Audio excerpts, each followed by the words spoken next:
AJ Garrett from Underwood Systems, coming to you from the original location of Camp X. Actually, and behind me is the LCBO warehouse, which was the original site of the Sinclair farmstead here in the camp. Just want to bring to you another episode of Camp X Secrets. And within this context or focus, I really want to give some tribute to the world's expert on Camp X, 42 years, Lynn Philip Hodgson, and want to absolutely make clear that it is necessary to have an accurate understanding of the history of Camp X. And to do so, you've got to be taking the information from the right source. And here's what I mean. From experience of being involved in Camp X subject matter for about 20 years, and again, having the privilege of being a protege under Lynn Hodgson, who has, again, had 42 years of research, what I've come to realize is that any of the information that we really have on Camp X, as far as what really went out of the camp from day to day, okay, does not come from either the British government, the American government, or the Canadian government. It actually comes from Lynn Philip Hodgson, and I'll articulate.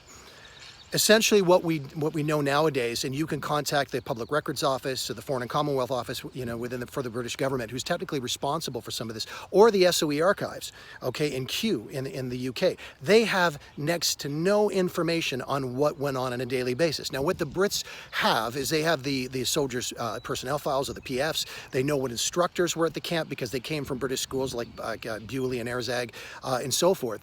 But the day-to-day operations, who was there, what went on, and those types of things, they never had that information because Sir William Stevenson would not share those files.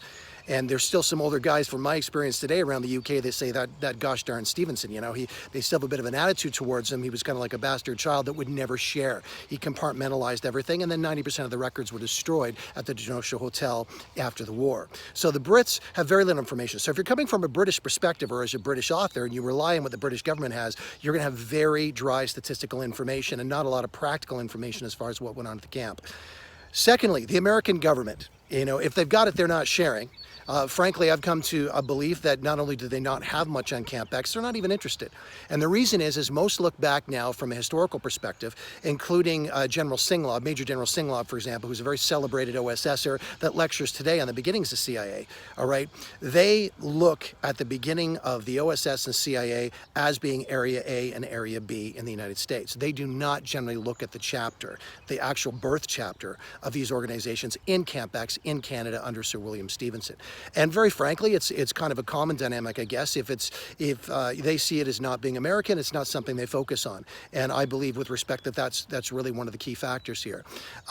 You can only look at Thomas Troy, the longest-standing staff historian for the CIA, actually got a hold of the brass and basically said, look, we are missing an entire fundamental, foundational birthing chapter of the OSS and CIA in that of the story of Camp X and Sir William Stevenson, the Quiet Canadian. So much so that while Bill Donovan, the founder of the OSS, said essentially, everything we learned about foreign intelligence, we learned from the Quiet Canadian, Sir William Stevenson.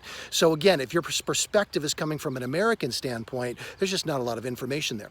Now, I also know for a fact from personal experience that the Canadian government had very, very little, next to no information on Camp X, as far as when intelligence passed from RCMP intelligence, or special branch, to CSIS, being born in 1984.